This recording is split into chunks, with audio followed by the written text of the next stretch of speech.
Well, good morning, everybody. How you doing? This is Jeremiah, and we are off with another webinar. This is one of our rarer webinars.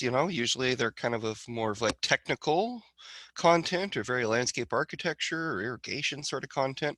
And today we're talking about software in general. Obviously over the years, we've dealt with a lot of questions just about software purchase, and being a software company, we buy a huge amount of software ourselves. And so that puts us in a position to really, kind of create this webinar for you to go over a lot of these kind of considerations of how to buy software. We're kind of, a whole wing of our office is just inundated with this on a daily basis. And this is a little glimpse into their life. And hopefully this webinar will help to answer a lot of those questions that people have in the future. Hey, I got a quick housekeeping item before we get going, and that's just about that question and answer box at the bottom of the screen, little Q&A button. I would recommend go ahead and just click it right now so that you get it situated on your monitor how you like it. So it's just a little faster for you to type in a question. But also note, you're going to be able to see the answers that I type to other people's questions. So it makes a fun little companion while we're watching this webinar. And we are recording this too. So in case that's one of your questions you were going to ask right off the bat, got that one covered. We are recording this, so it'll be up on the website later today. So that is all I have. I'm going to hand this on over to Krystal to take us away. Thank you, Chair. Good morning, everybody. So as Jer mentioned, today we will be going over the considerations and costs in software decisions. So a little bit about myself. I am the COO at LandFX, and I have worked here for 10 years. Although I run the company and have dealt with every department, my main emphasis is on sales and client success. But with running a software company and selling software, I feel that it gives me a very unique perspective into the considerations and everything that it takes to be able to make the best decision on not wasting time and money on software. So, I am both the client and the salesperson. Like Jer said, we have a ton of software in the office where I am the client in that perspective, but I also sell software. And I can empathize with all the frustrations of figuring out what is the best software. Funny, we have Jake here with me, and he was on the phone with me trying to help me with project management software that we had gotten that just absolutely made me break down and cry. So I understand the side of being very frustrated with software as well.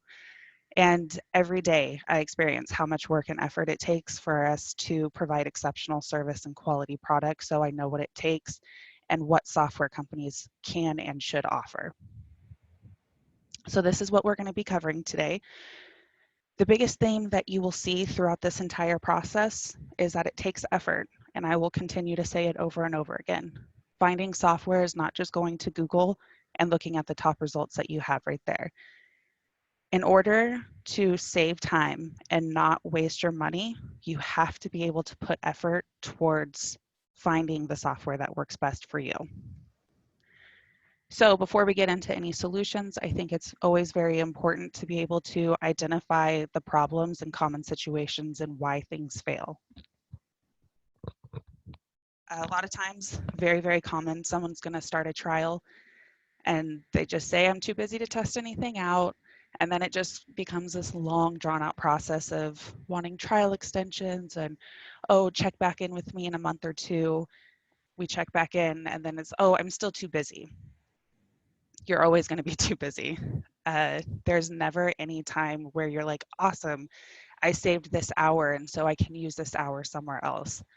No matter what, you're always going to be too busy, and that ends up wasting your time more. A lot of times someone will start a trial and have absolutely no intention behind it. Very common thing, they're just, I want to check it out. Leave me alone and I just want to check it out myself. Well, the issue with that, if having no intention usually means that there's no motivation to actually check it out yourself. You're kind of aimlessly going about. And again, you're just going to be wasting your time, because if you don't know what you want, how can you check something out? Also, on the flip side, it does make it very difficult as a salesperson to try to help you. Up front, sometimes I do tell people if they're looking for something that we don't have, I will say this software doesn't work for you. So, again, that just probably saved hours of your time trying to find information on your own. So, you have to have motivation behind it. Also, the most frustrating situation I come across is you download a trial and you're telling yourself, oh, I just got to wait for a project to test it out on. I will be very, very adamant about this. You should never, ever do a new project while testing out a software. There's already enough layers and pressures with a new software. You have to be creative, you're coming up with new designs, you're meeting with clients, you have deadlines. Where in the world are you going to find time to test out a new software in that? My recommendation is always to redo an old project. It gives you a really great comparison from start to finish on how it was with that software and how it was without. Another very difficult situation that comes up a lot is someone loves the software, but they have one very special, unique functionality that the software doesn't have, so they just really don't want it until that one thing gets added to the software.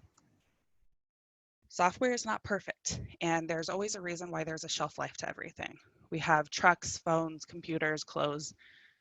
There's always a new line coming out, a new version, an updated phone.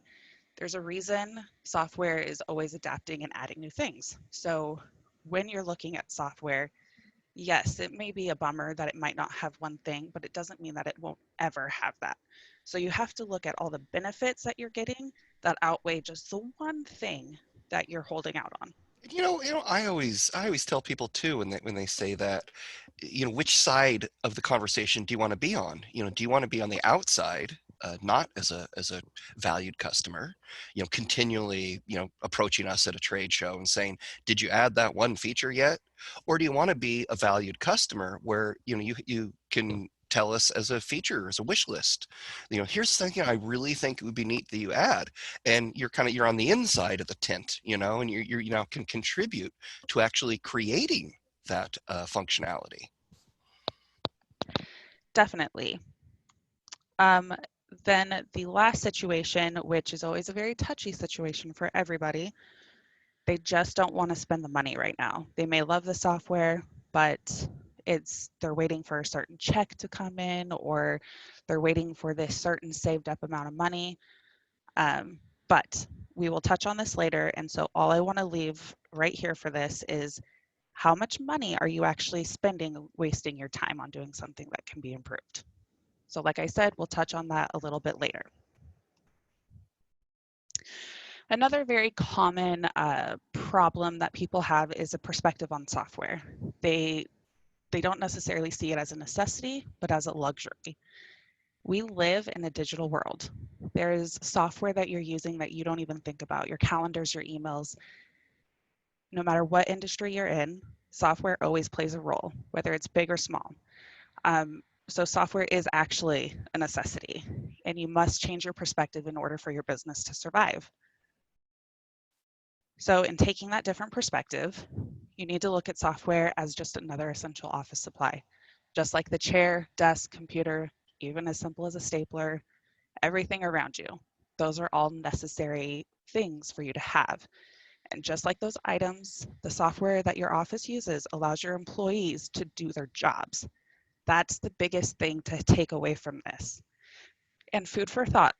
Again, money is a very sensitive subject for people, but are you expecting an ROI off of your chairs, desks, and computers? We'll touch on that a little bit later, like I said, but just having that for some food for thought. Jared, do we have any questions so far? Oh, none yet. Just want to remind people, please feel free to, just anytime you have a thought, like I said, have that Q&A box open so you can just get it in. I get them all prioritized up here, and we'll answer them. But don't want you to go, oh, I had a question earlier but forgot. So please feel free to type in any question. But let's keep on it going. Okay. So it's kind of like an AA acceptance thing here. First thing before you even start looking at software, you have a few things that you need to accept. One, again, you got to make peace with spending money. If you honestly can't get past this, you just on it, you should leave the webinar, or you just are going to be wasting your time.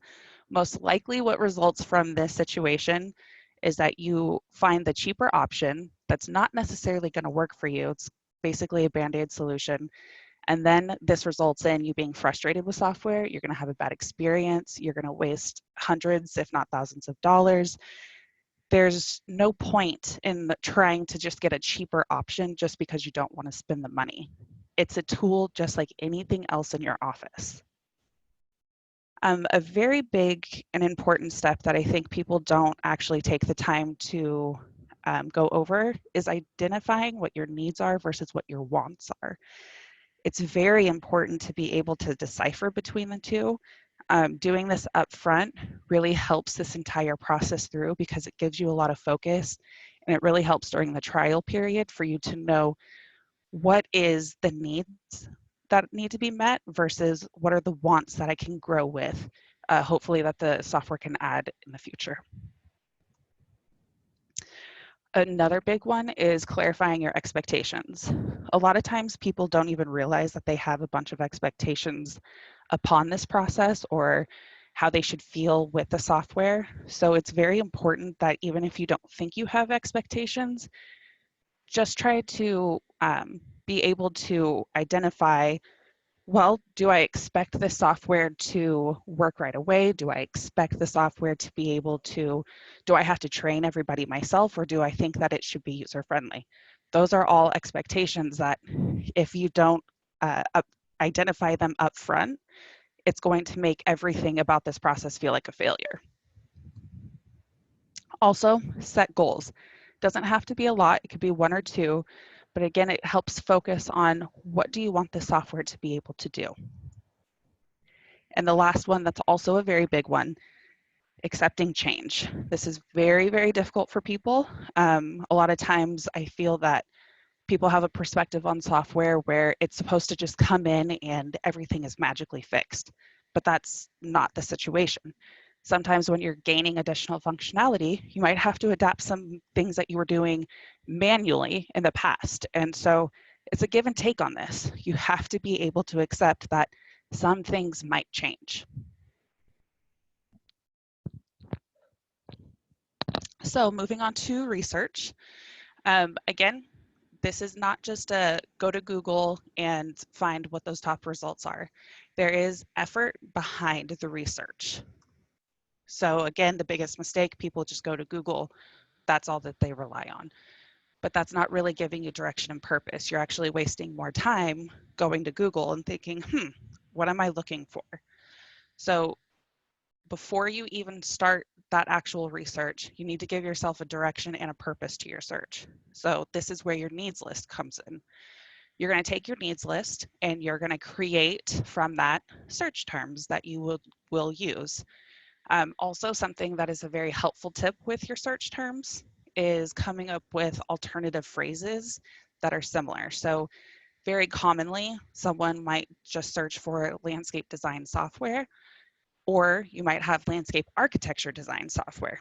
Very slight difference, but it can open up and broaden your search. The very, very important thing as well is to create a tracking document for all your research. This is probably the hugest time suck because a lot of times people will spend time re-researching what they've already found. And so you need to track everything. You're going to forget things. You're going to get other websites mixed up with other softwares. So track everything. Also, this sounds very corny, but it's very important that you're in touch with your feelings. If you go to a software site and you're trying to find something as simple as training, if you cannot find that answer and you're frustrated, there's no point in belaboring it and just trying to find that answer. Just note it in your tracking document and move on. You shouldn't have those initial frustrations up front. This also ties into the next point of being able to evaluate websites off initial thoughts. Um, when you're doing your research and doing all the tracking document, you want to have different sessions. And so, off of your initial research, off of looking at that website, you should be able to have feelings on, oh, this is super easy to find, or I'm very confused by this. You don't have to overthink this process at all. It's not your job to dig for information. Really, it's the company's job to be able to provide that very easily for you. Also, I love pen and paper. I have post-its everywhere. I probably have an addiction to notepads, but it's very important that during this process that you make your document electronic so that you can track specific links. I will have an example that I will show you how it's very beneficial a little bit later.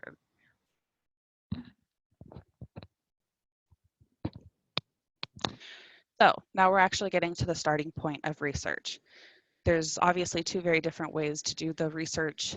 You have an independent search where you can easily, obviously, go to Google, but I found these other two websites that are specific for trying to find software.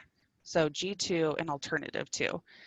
G2 is just software searching in general. They have a great way of a whole bunch of industries. You find your industry and they give you all these different options. Alternative 2 is a little bit more specific to finding different alternatives to software, but they still give a very specific search to software.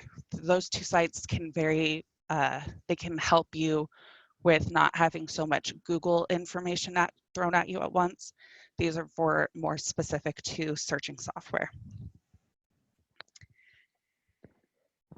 And then if you are somebody who really likes to just talk to your colleagues, get feedback from people directly, the referral searches are more going to be just that. Go to LinkedIn, any of social media platform for our industry specific, your ASLA membership groups or forums, or asking your colleagues. I know you guys are all friends, you work together, so go ahead and ask them. Talk to them about what they use, what works for them, what doesn't.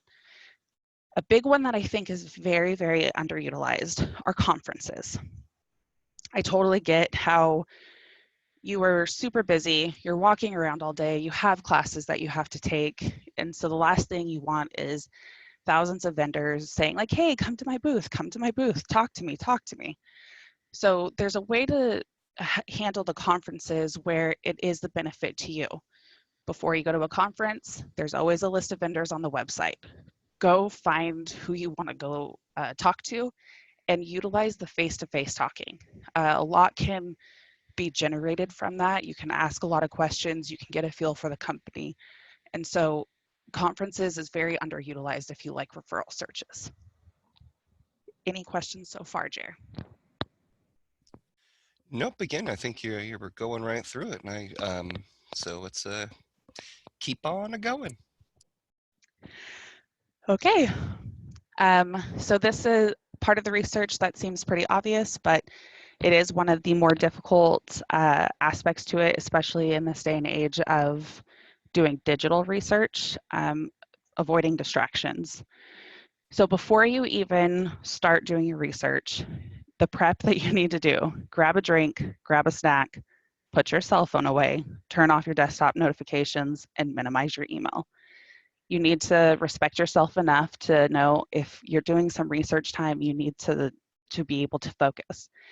A lot of those things are very small distractions that can take away a lot of your focus and can turn into a bigger thing. So if you're starting to get into your research and you're like, I'm thirsty, I want to go grab a drink. More than likely, after you grab a drink, you're going to be like, I'm hungry, I want a snack. That's probably 10 or 15 minutes right there that have taken away from your research time. So prep yourself. Get all of that stuff. Get all that stuff away from you. That cell phone will distract you. Side conversation of text messaging. Just allow yourself a little bit of time to stay focused on your research. And then during your research, link your tracking document as much as you can. I again have an example to show you how helpful this is. It's really going to save your time with not having to re-find something or get confused on, wait, where was I at that point? So link everything. Also, make notes on everything for your tracking document. You can always do more in-depth research later. So if you're looking at, say, training, for example, you see a training website page and you make a note, oh, hey, I want to look at the weekly webinars a little bit later. Perfect. That can be done later, but just go ahead and get your initial research done. Also, keep a distraction notepad. Without a doubt, there are always going to be a bunch of thoughts that come up where you're like, oh crap, I need to send that email to somebody. Oh, I need to go to the grocery store. Instead of sitting and stewing trying to remember that, write it down. Get it out of your head. You'll remember it after. So keep that distraction notepad for those thoughts that pop into your head. Also, use that notepad for any of those ads that pull your attention away. I can guarantee if there was an ad that had a Target sale going on, I will get distracted off of that. Also, utilize multiple tabs. I feel like a lot of people feel that multiple tabs is overwhelming, but it's actually very helpful not to get lost in different websites. So, again, if you were reading something off of a website and it links to an additional video to watch and you're interested, awesome. Watch that later. Link to it, make a note. But that can be opened up in a different tab so that you're not, again, being distracted with now looking at the video and you're on a completely different path. Also, our brains cannot handle a lot of research or focus time. So you want to limit yourself to about 2 to 3 hours at a time. I tend to stick more to the 2 hours. 3 hours is a lot, but around that time frame, your brain should be able to handle it. And then lastly, you need to be able to schedule multiple research sessions. You want to allow yourself time to digest everything that you've researched and allow your brain to kind of catch up to those. I don't know about you guys, but I'm one of those people at 3 a.m. I will remember something that I need to do, or oh yeah, I need to remember to note that in my presentation. So allow yourself time to stew on that because it might bring up things that you didn't think of. One of my favorite parts of research is testimonials and reviews, but you have to be able to kind of take things with a grain of salt and be able to read and analyze these intelligently, because there is absolutely nothing in the world that everybody agrees upon. You could throw out anything, and I guarantee you someone will say that they don't agree, that they see the opposite side to it. So that does always pose a challenge to this, and you have to, again, be able to take what someone is saying and learn from it. So an example, did you read a review where it actually brought something up that you never thought of? Customization is always something that gets overlooked. Maybe they said that they couldn't customize their plant schedules. If you didn't think about that before, great, you've just now add that to your list, and it's something that if that's important to you, you'll be able to identify that later. Also, you have to take the perspective of looking at who the reviewer is. A lot of times I have seen reviews from people who are just flat out lazy. If they didn't put in time and effort into it, then you really can't necessarily take what they're saying. It also ties into this next point of, is the reviewer acting out of emotion or logic? Not saying that emotion is bad, but usually if someone is acting out of emotion, it's a bad reaction and they're pissed off about something. So you have to take the reviewer as a person and not necessarily judge them, but you kind of have to be smart about, were they putting in the actual effort? Like, is what they're saying really something that I can use? And my favorite part is, what can you learn from this person's experience to better your own? Um, there are always things that people put where maybe for like clothes, they said that this works great with a belt. Great. Maybe I'll add that to my wardrobe with this outfit, something I didn't think of before. So I can better learn from people's mistakes. Also, a very big thing to note here is that When you are doing some research of testimonials and reviews, some articles and reviews are going to be purchased for by the company. So you have to also be able to differentiate, is this really coming from somebody or is this coming from the company directly? And then the easiest part of your research is evaluating your choices. All of your research should have basically made this pretty clear for you. The goal is to come out with either trialing 2 or 3 options. I tend to lean more towards 2. Trialing 3 is going to take a lot of effort, a lot of time, but sometimes you just can't make up your mind. So you want to limit it to 3 for sure. So much happens during a trial that trying to keep anything more than 2 or 3 straight is going to be a challenge. And it becomes kind of an endless chase, which again is wasting your time. Checking in, Jer, is there any questions so far? No, you're good. You're good. I'll jump in if we need to stop you here. Okay, so step 3, we're going to be setting a schedule. Again, before you dive into actually testing out the software, you need to set a schedule because you will always be too busy. And you can't expect to have something work if you're not going to put in the time and effort towards it.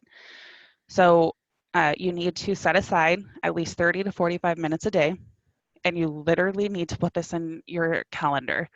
Make sure that everyone at the office or just anyone at home, however your situation is, you are busy for 30 to 45 minutes.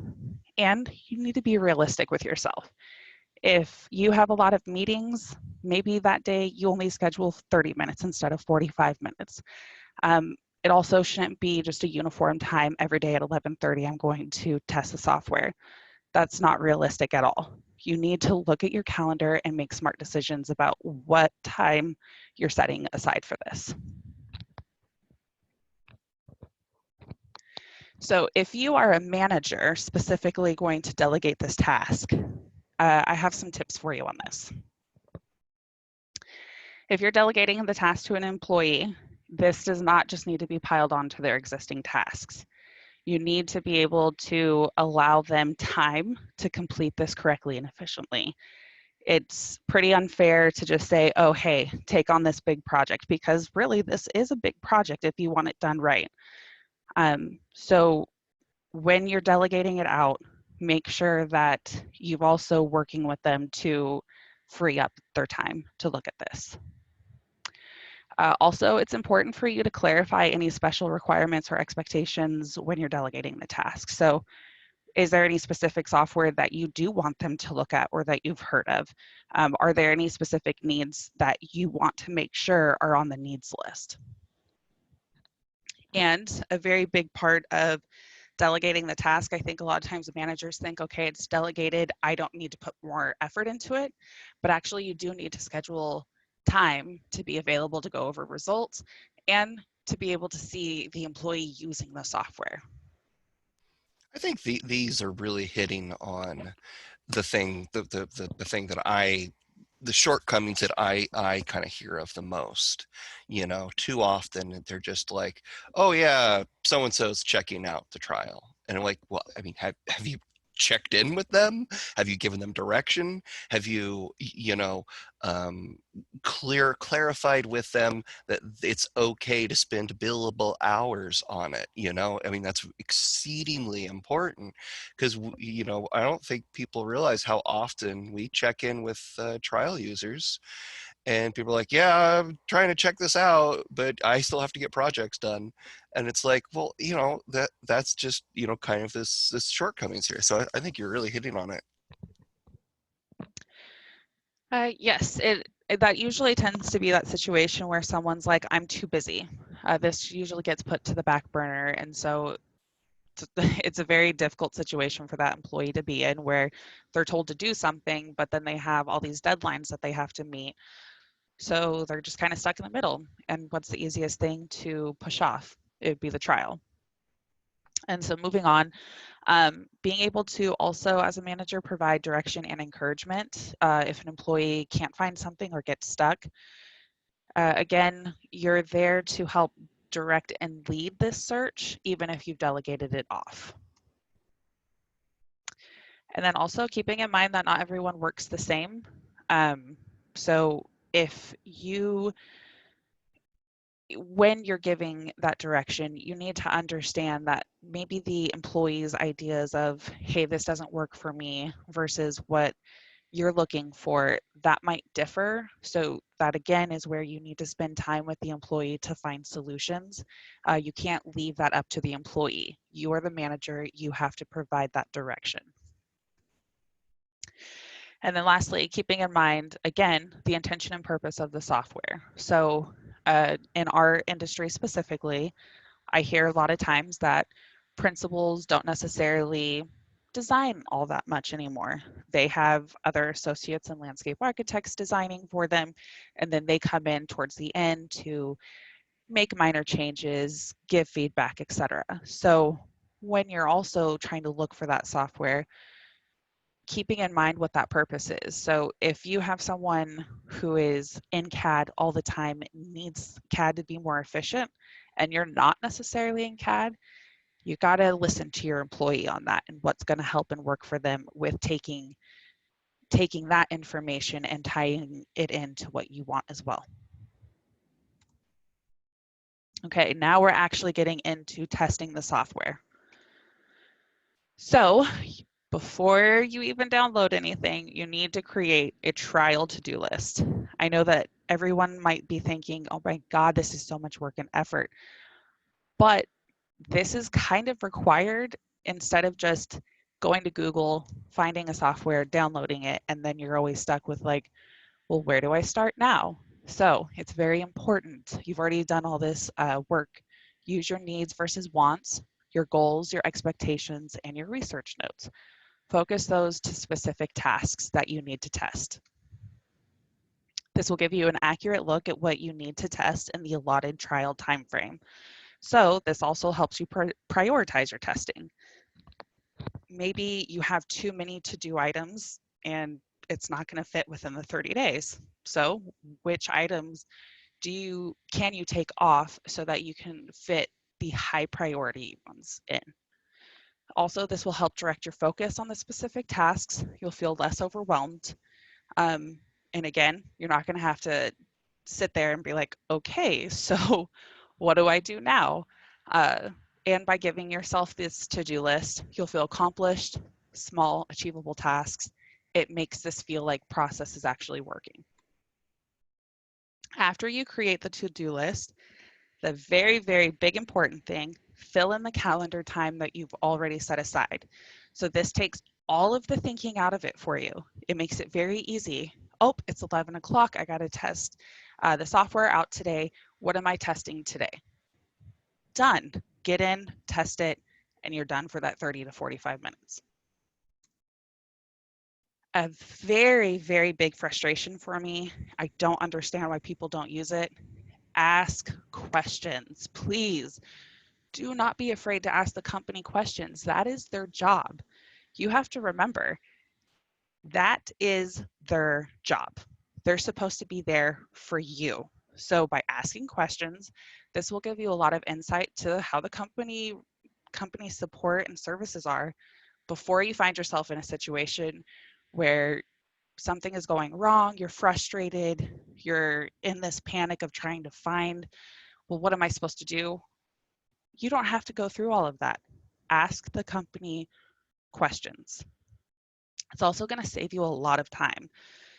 Sometimes you're moving along and you just miss things, or sometimes your brain's just not focusing right and you just can't find it. You don't have to spend hours trying to find an answer for it. Again, ask questions. This is a test on the company, not on you.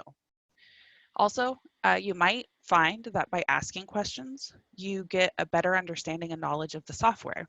Um, I, I find this a lot where if I'm talking to someone, they're asking questions, I can tell them so much more than if they were trying to find that out all on their own. And so you might actually gain a lot more information. One of the most challenging tasks is about sticking to your schedule. It's very easy to just go ahead and, oh, I'm so busy today. Again, falling on that excuse. I'm so busy. I'm too busy. Once you allow yourself to skip a day, it's guaranteed you're going to skip more days. And then your tasks are starting to pile up. And then it just makes it easier to say, there's too much to do. I can't do this. So the whole point of this process, again, was not to waste your time. You do all the research, you've set a schedule, you've got your to-do list. By basically saying, hey, I'm going to skip a day, you're really being disrespectful to yourself. So you got to put it into context of this is a little bit more specific to our landscape architects. How many times have you guys done a design to have it completely rejected, or the client comes in and is like, oh, budget's too high, you got to cut this, I don't want that. We all have done projects and tasks where we put a lot of work into it and it just turns out to be a complete waste of time. It sucks, but it's life. And so even those tasks and those experiences can provide learning lessons. So if you don't expect others to not waste your time, you need to hold yourself to the same standard. I know it's very hard, but if you put it into the terms of looking at yourself and respecting yourself, you'll definitely, it helps stick to your schedule. Something that I think a lot of people don't utilize or even think of when they're in the middle of a trial is when you're halfway through a trial, you really need to take that time to reevaluate your needs list. A lot of times, all of that prep that you've done is based off of your experience of doing something manually or doing something where you have a problem. So when you're looking at software that offers a solution, maybe that software has more solutions than you thought and kind of changes what your needs are, or it changes um, what you thought was possible. So halfway through your trial, go ahead, take some time to reevaluate what your actual needs are and how software can adapt or change that. And also, this is part of the process of looking towards the future and not just how it's going to fit into your process right now. So something that Jared and I touched on earlier is software is always adapting. They're always adding new functionality.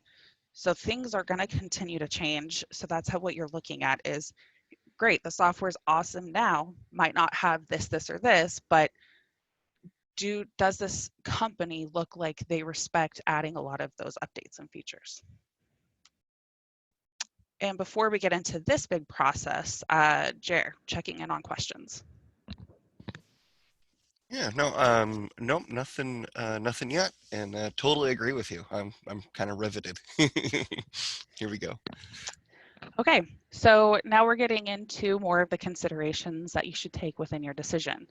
I've mentioned a couple times that there was a document towards the end that I would touch on that shows a lot of what I was talking about, and this is where we're going to get into that. I have found that these 10 items, when you're looking at software, it's not as easy as, oh, cool, the software works and it's the right decision. That's not just what you're buying into. You're buying into the company. So their support, the services, the implementation, customization, the experience you have, that all ties together in what you're purchasing. So before I start diving too far into this, I want to make sure, landscape architects out there, I am not, I've never used Vectorworks and I've never used Landwork.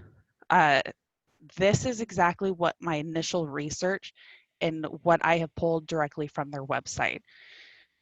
So as you're looking at this, please use this as an example. And if you have any questions on it, we can go into it further later. But needs versus wants, obviously this is coming from you. Functionality. So when you're going through this list, again, I pulled this from the website.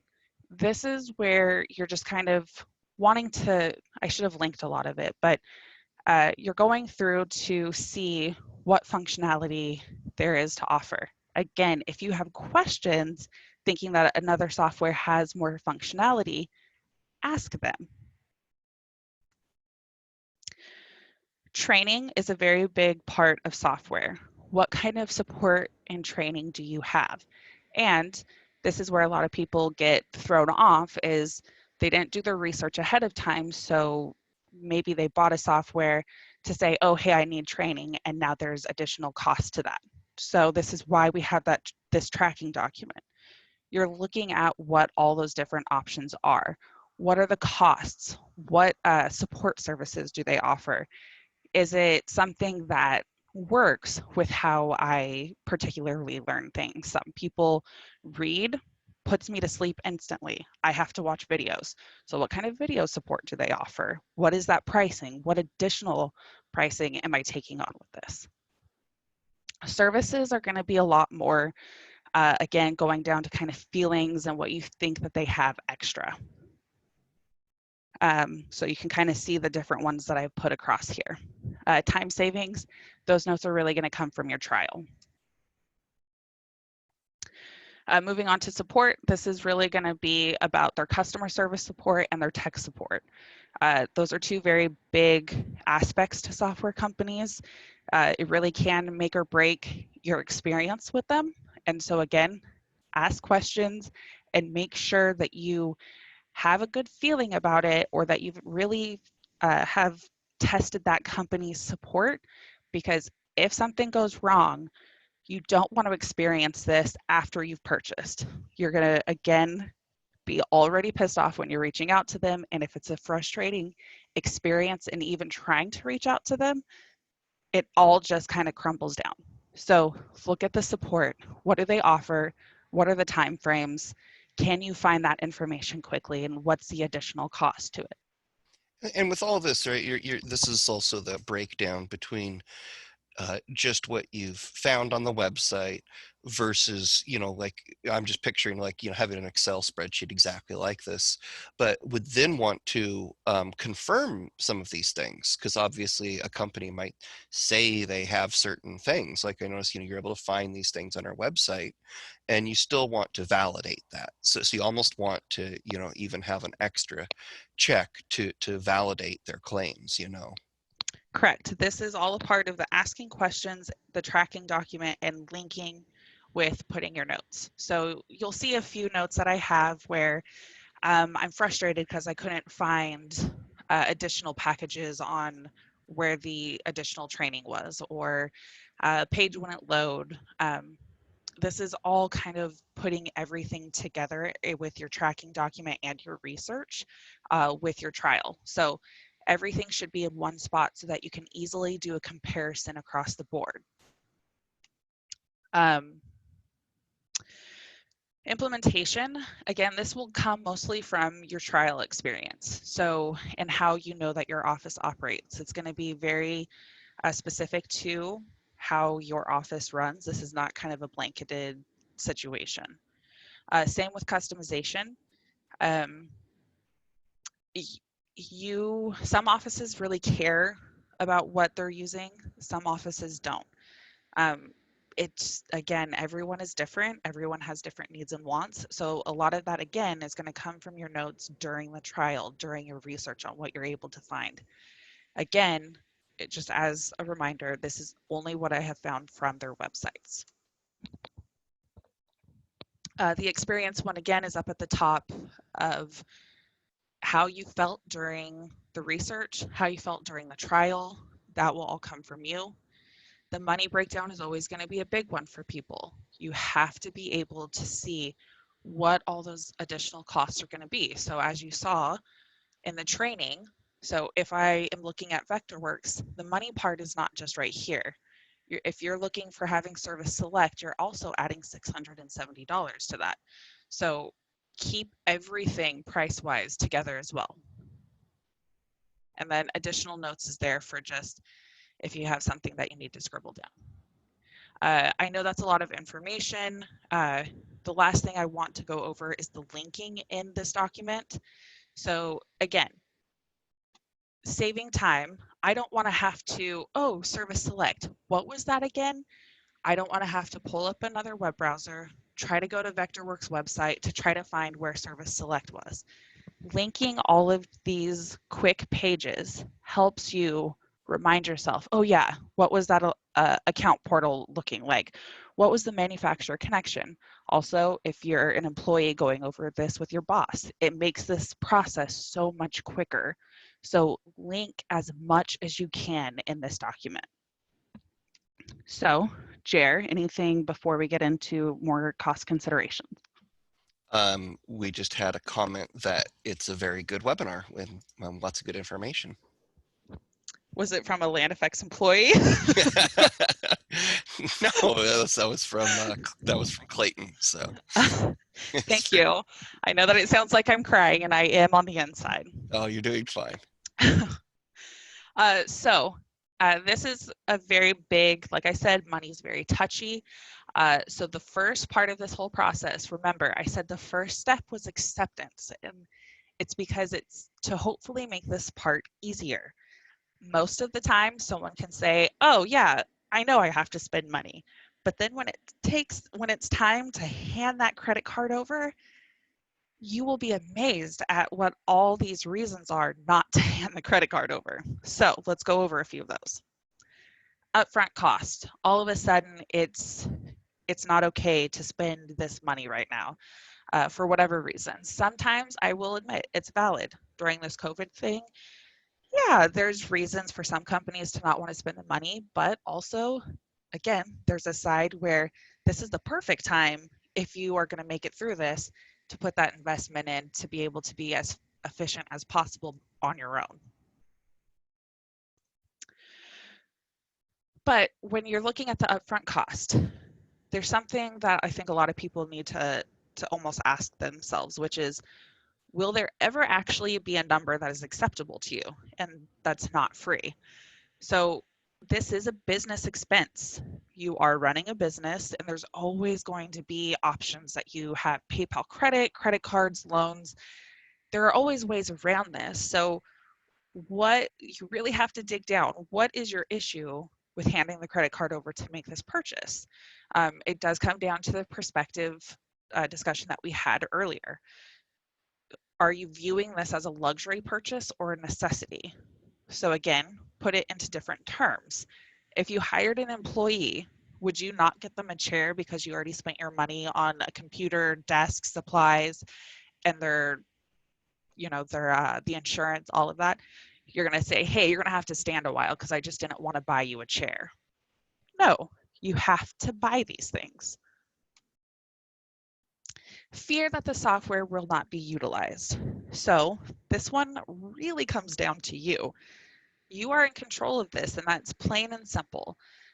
The whole part of this process was to be able to set up a trial so that you test the software and test it for what you need it to do. If you're scared that the software is not going to be working correctly, then something went wrong. But if you tested the trial and you know it works, just because you buy it doesn't magically change the software. You're using some sort of excuse on the fear of that software not being working. So it comes down to you on this. Training staff is a really, really big one. Again, that's why those cost considerations we went over earlier includes training. You should have done all your research on training the staff, how that's going to look. Are you going to be the one training it? Are you going to purchase additional training? Or does that company offer free training? You have to look at all those options. Look at your office, and figuring out what is the biggest concern for you when it comes to training. Is it that the training that the company offers isn't easy? It's coming at additional costs. No matter what you're doing, if you're implementing software, there is a learning time frame. It is what it is. It's the same thing how people got used to emails. I remember when emails came out and everyone's like, oh, this is so strange. And what do we do? And but look at us now. We email at the drop of a hat. So it's always going to be a learning process. So if you're concerned about the training, you should have had that done in your research. And the big one, how long before you see the ROI? So this is a very difficult concern to address because every company operates differently and has different experience levels. I usually have a lot of people come to the conferences and they're like, oh, how much time savings will this give me? Well, it's what I don't know what answer you're looking for. Um, some people tell me that they picked up the software instantly, they dove in, and within 6 months they did what they did in a year's worth of projects. Okay, well, that's one person's experience who might be in a smaller office. It's maybe just him. But what is it with maybe a bigger office who has 10 employees and they're trying to get everybody on the same page? There's no blanket answer for it. So again, this comes down to perspective of how you're looking at the software. Are you expecting an ROI off your chair, off your computer, off your keyboard? No, because those are all tools to help you do your job. This is the same thing. You will see improvements and you'll definitely see um, efficiency and being able to maybe take on more projects. You can be more creative. Uh, I have a client who actually said that now that they're quicker, they can offer two options to a client instead of just one. So there's different ways that everybody handles all of this. And you might have to be okay with knowing that you're not going to have a penny for penny transaction here. Uh, Again, going off of fear that the software won't do what they want it to do. So this comes back down to the trial and why all of these steps that I've offered are very important, because if you don't put this effort into it ahead of time on what you're looking for, what's important to you, what your goals are, you're blindly going into something. And so, yeah, of course you won't know what you're wanting. And of course, you're going to have that fear that the software is not going to work. Um, Also, something to just consider with this is that if you do have that fear, but you can get over it, most companies offer a return policy. So just kind of note that and say, okay, I'm going to give myself 30 days to get over this. Again, money, not wanting to spend the money right now. Uh, this one is going to be a very brutal, honest time. If you're saying that you just don't want to spend the money right now, you love the software, but I just can't spend the money, most likely purchasing is difficult for you in general and you don't want to spend money, but you kind of have to. uh, I know I totally get the feeling where it's like you work so hard to get money in and then boom, just like that, bill, bill, bill. And it's like, great, I have nothing left. So I understand that you want to hold on to the money, but it's the typical phrase, you got to spend money to make money. And you have to remember again, what was the purpose of this purchase? It is to make you more efficient. It is to have more money at the end of the day, more time at the end of the day. Oh, and a very, very big one. Uh, Sometimes software will bring to light that somebody's computer is very old and that they need to get an updated computer.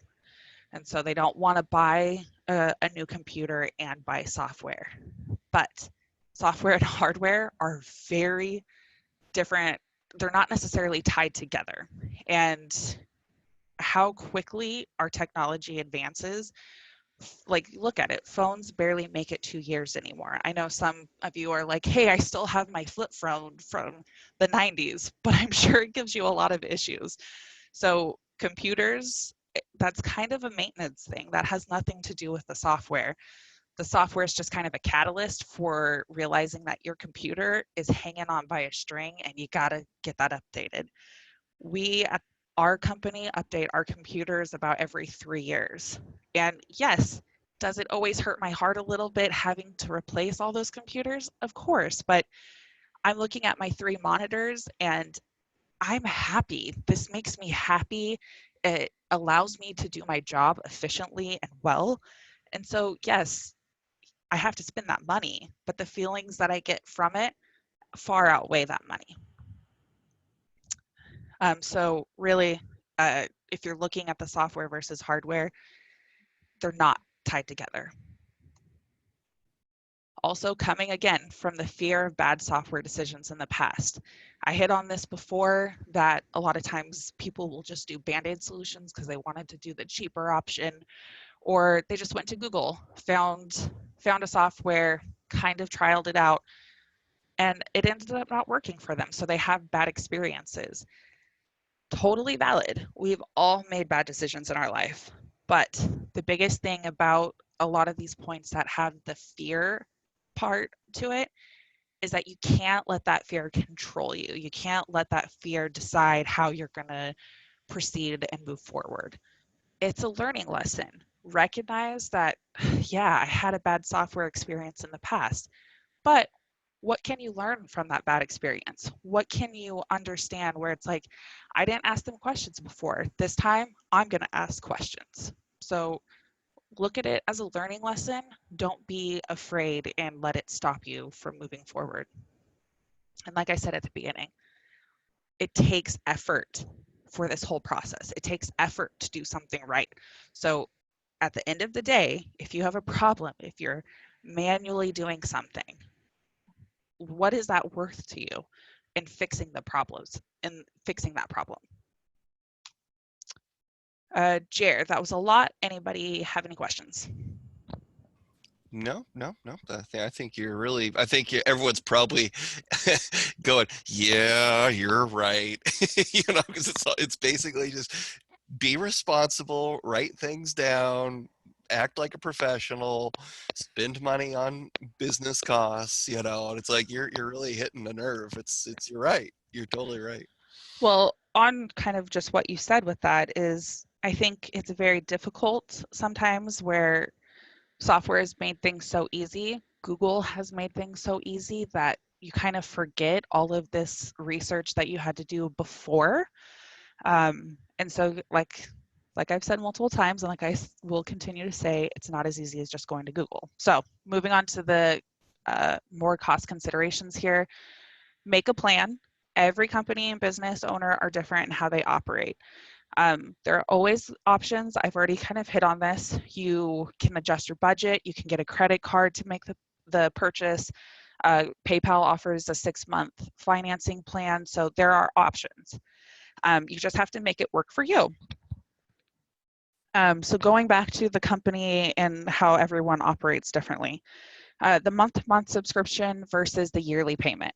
I actually had a very good conversation with a client recently about this. He was wondering if LandFX was going to offer a month-to-month subscription, and I had told him that we've discussed it, but we feel weird about the whole thing of you're going to pay more month to month in a year than you would for just doing a yearly payment. So, but that's something he prefers. He was okay spending an extra $300 to $600 a year on doing a month-to-month payment versus doing one lump sum. And so for me, I personally like doing one lump sum because that $300 to $600 that I would be spending to go month to month, I could use for a different software purchase. So it's all in how you view it, and it all is how it works with how you operate your company.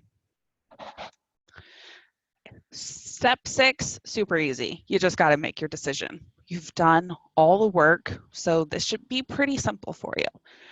But you thought you were done and you were not. Managing implementation, very overlooked. A lot of times it's seen as this magical, it's just magical. It's you buy the software, you install it, and it's magic. Everyone's just going to start using it. But this is where most of the software tends to fail, is that you're not seeing it all the way through.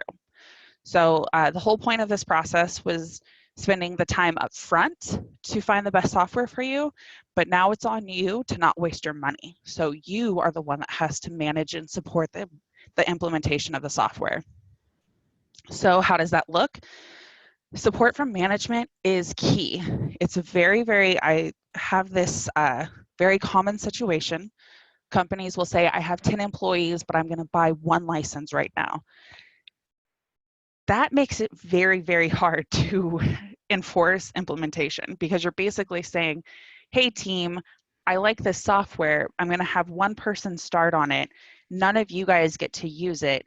And then it kind of just falls to the wayside because only one person is using it and you have everyone else still doing it the old way.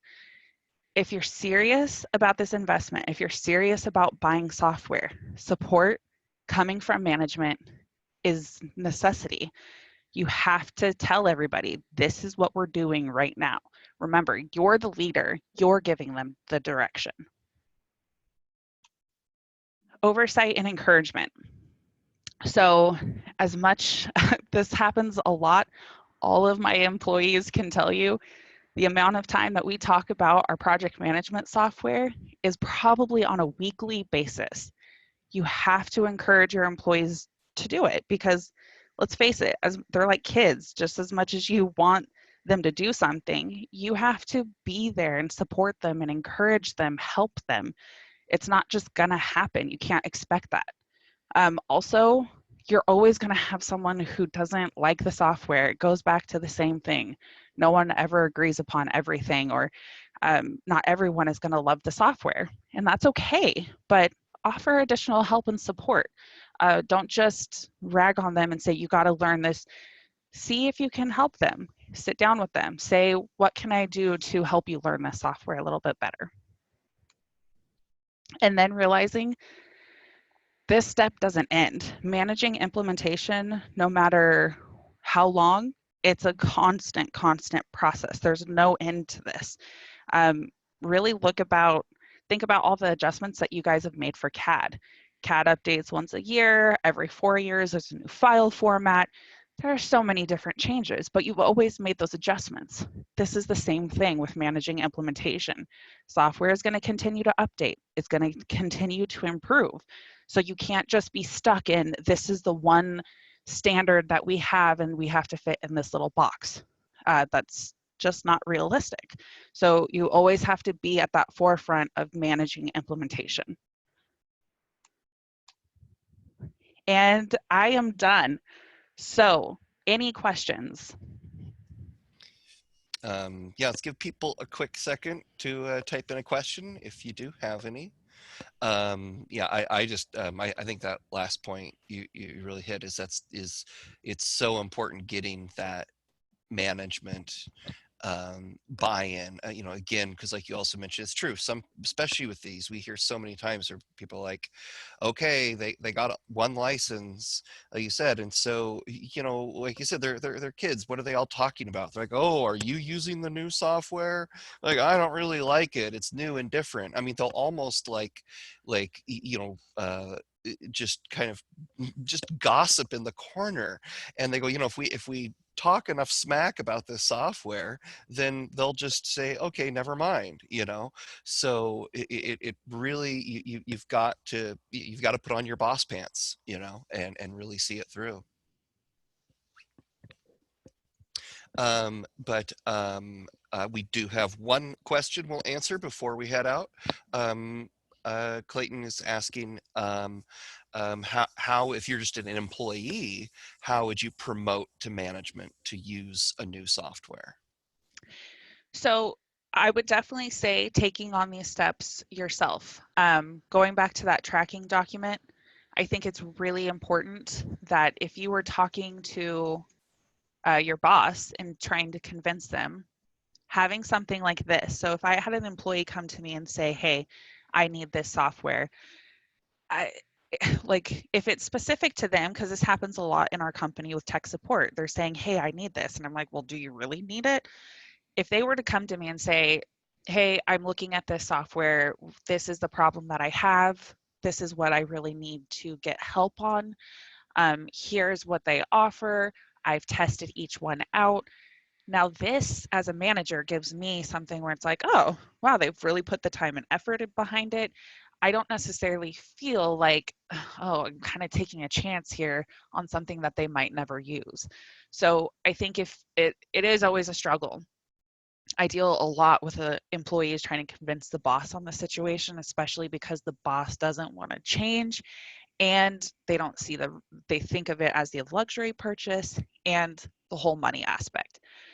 By giving someone like that uh, this breakdown, being able to say, just have them click on something, weekly live webinars, I can go over there.